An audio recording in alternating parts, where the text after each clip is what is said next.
I'm Malcolm Van Delst, and this is an excerpt from Do the Wrong Thing, a book series or extra long novel that opens with a woman trying to kill herself. She says, I don't know why I tried to do this, and by way of explanation, tells her life story.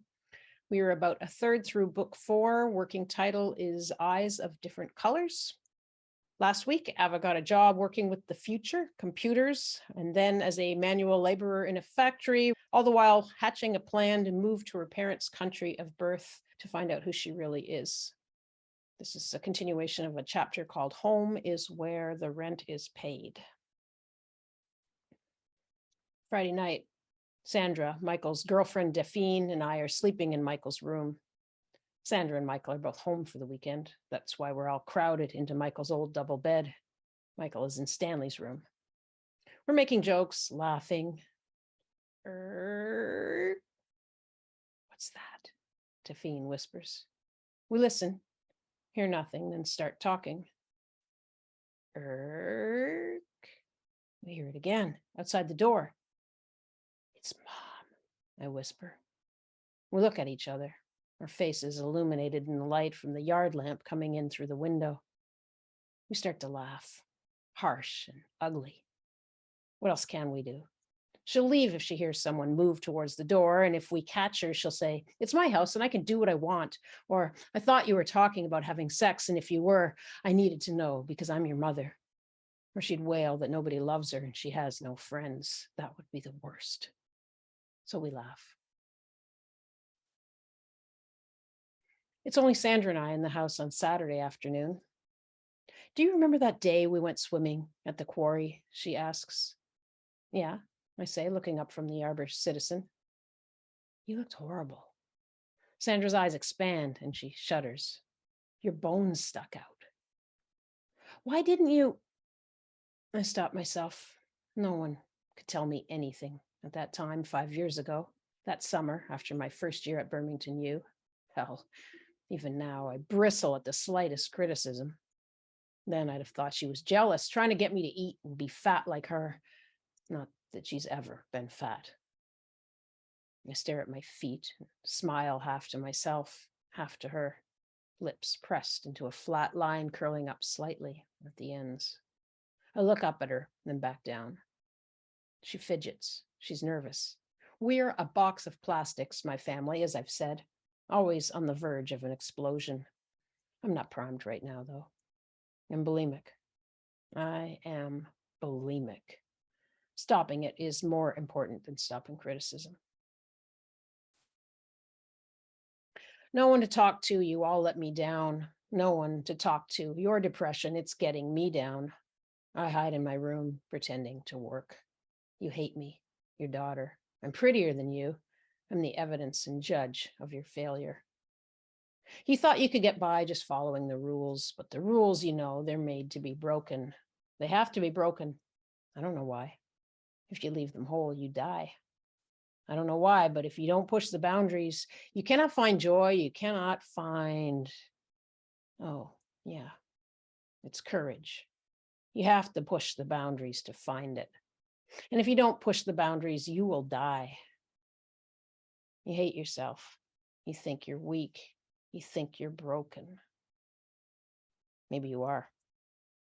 If you don't push the boundaries, you die. If you don't push the boundaries, push the boundaries. Ava Mueller, October 23rd, 1988. I can't stay at my parents' because unsaid things are heavy like water at the bottom of the ocean. Their weight will break my ribs and push all the air out of me. A little bubble will appear on the ocean's vast surface. No one will see it. No one except my family. And they won't talk about it. They will forget I lived, ashamed of what happened and what that said about them. I'm not even kidding. 6 a.m., I walk through a blanket of fog down the lane to the highway. I hear that train that's always passed across the river on the other side of my father's fields. My father has a lot of fields. I'm not poor by any means, you know, anymore. Not in money, anyway. The train will cross the bridge over the Smiley River. I remember running across that bridge as a kid. All kids do that, don't they? Run across bridges, thrilling to the thought that a train could come, and what would they do then? A Bob Dylan song flits through my head. Buckets of rain, buckets of fears. I got all them buckets coming out in tears. Buckets of moonbeams, buckets of fears. The yellow bus's headlights appear first before the rest of the vehicle. I wave it down, pay the driver, and take a seat. We wind along country roads, collecting short, lumpen ladies and a few more sad-looking younger people like myself before we'll head into Arbor. The driver plays a local radio station. DJs getting paid because they're happy or good at pretending they are. Hey, hey, hey. That's what they're saying, like the dogs in that Far Side cartoon. Hey, hey, hey, we're alive. You're alive, I'm alive. That's what they're saying. Comforts people. Why are we here? I wish they would talk about that and not have it be religious. William, the nice older guy, is there. I ask if I can join him. He's a construction worker, home renovations, but he's planning to open a secondhand bookstore. Scratch this. I order coffee and eggs Benedict. I spread out the Arbor Citizen and review the ads I've circled in the for rent section. There has to be somewhere I can live. A hotel? I can't afford a hotel. Steam from my coffee wafts upwards to my face while I add cream and stir. I'll never stop loving the smell of fresh coffee. I glance around. I don't recognize anyone. No one I work with is here. The waitress puts my eggs Benny down, butter, eggs, and the slight loamy smell of spinach. Through the steamed windows, I stare at the gray city. It's cold. The puddles have a layer of ice, though that will disappear as the day warms up. Hi. Oh, hi, I exclaim, looking up and seeing William. William's the older guy who always hung out here. Remember? I can tell he still likes me. His eyes have that appreciative softness. Oh, this look is like a blanket or maybe an arm hugging me. I smile back. Where you been? He says, eyes twinkling. Oh, I got a job downtown. I don't tell him it was houseworks. You missed the big blow up here.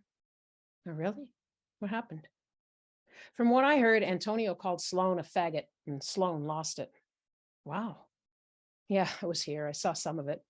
Myself and another guy jumped up, but Maria had it under control. He laughs. Meanwhile, well, you know that a lot of the customers are gay. Oh, no, I say. Yeah, Maria fired Antonio on the spot, screaming that she was only doing him a favor. He was her cousin. Did you know that? Everyone assumed nephew, not that it matters. I smile. How could he know that and not me? Did he talk to people, or more importantly, did they talk to him? Did other servers talk to him? I mean, like a friend? He's so unfashionable. I thought I was the one who was nice to him when he spent hours here reading and whatnot. I didn't, I say. Sloan is still here?